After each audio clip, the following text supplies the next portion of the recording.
You might think vocabulary is the easy part of the ASVAB, until one familiar-looking word quietly steals points from your score. Welcome to the U.S. Military Test Prep channel by Study.com. My name is Matt, and I'm a U.S. Army vet and an ASVAB test prep expert. In this video, you're going to look at 10 ASVAB words that people often get wrong, what they actually mean, and the quick memory tricks that can help you choose the right answer on test day. By the end, you'll know which words are traps and which lookalikes to watch out for, and how to use context clues instead of guesswork. Let's get into it.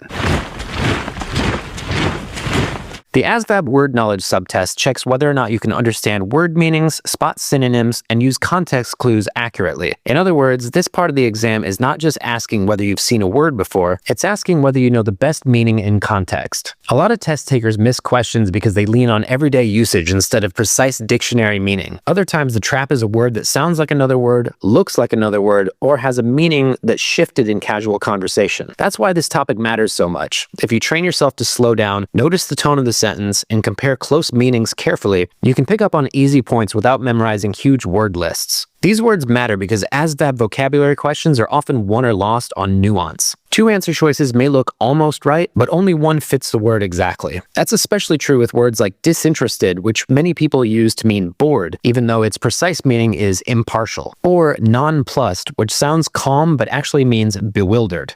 So as you listen, notice a pattern. The ASVAB loves words that feel familiar. Your job is to stop treating familiar as safe. Instead, ask yourself 3 questions. Is the word positive, negative, or neutral? Does it describe a person, an action, or a situation? And is there a lookalike word that's trying to fool you? Let's go through all 10 words one by one. First, adverse means unfavorable, harmful, or working against you. Think adverse weather, adverse conditions, or an adverse reaction. The trap word here is averse, which means reluctant or opposed. So adverse describes a bad situation, while averse describes a person's attitude. Next is diffidence. This is not indifference, and it does not mean that you do not care. Diffidence means shyness, hesitation, or a lack of self-confidence. If someone speaks with diffidence, they sound unsure of themselves. Then there's disinterested. This one gets misused all the time. In precise English, disinterested means unbiased or impartial. A judge should be disinterested.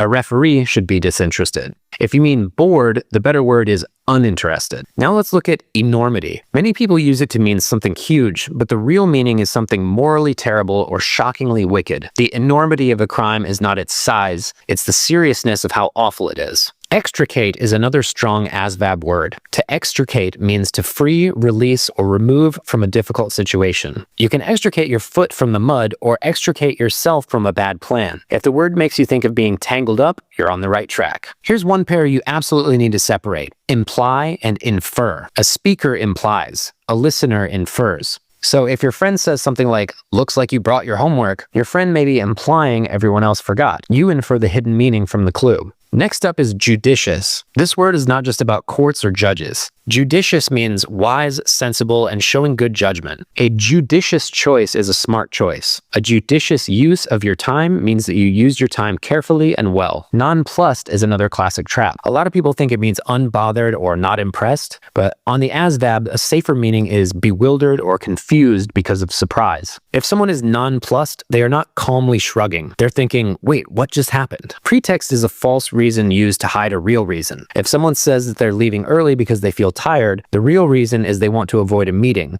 The tired excuse is a pretext. On the test, look for answer choices like excuse, cover, or ruse. Last is refute. Refute does not mean to respond to an argument. It means to prove something false. If evidence refutes a claim, that evidence knocks the claim down. That's stronger than simply disagreeing with it. So here's the big takeaway from all 10 words. The ASVAB often rewards precision over familiarity. When you see a word that you think you know, pause for one beat and test the meaning. That little pause can save you from a very avoidable mistake. So what should you do next? First, study words in context, not in isolation. A familiar word can still mislead you if the sentence points to a more precise meaning. Second, use process of elimination. Even if you don't know the exact definition, you can often tell whether the target word has a positive, negative, or neutral tone. That helps you eliminate answer choices fast. Third, watch for lookalikes. The ASVAB loves pairs like adverse and averse, or words that sound common but mean something more exact than everyday conversation might suggest. And finally, practice regularly. Study.com's ASVAB test prep tools can help you do that with realistic practice questions, full-length practice tests, and a personalized study plan that focuses on the areas where you need to work the most. You can also study your way, through videos, lessons, and practice sets, so that you build both vocabulary and confidence before test day. Today you covered 10 ASVAB vocabulary traps: Adverse, Diffidence, Disinterested, Enormity, Extricate, the Imply, Infer pair, Judicious, Nonplussed, Pretext, and Refute. If you remember one thing from this video, let it be this: don't trust a word just because it looks familiar. Slow down, use the sentence, and choose the meaning that fits most precisely. If this video helped you, check out more ASVAB prep from Study.com and keep practicing until those tricky words stop feeling tricky. Thanks for watching, good luck, and you've got this.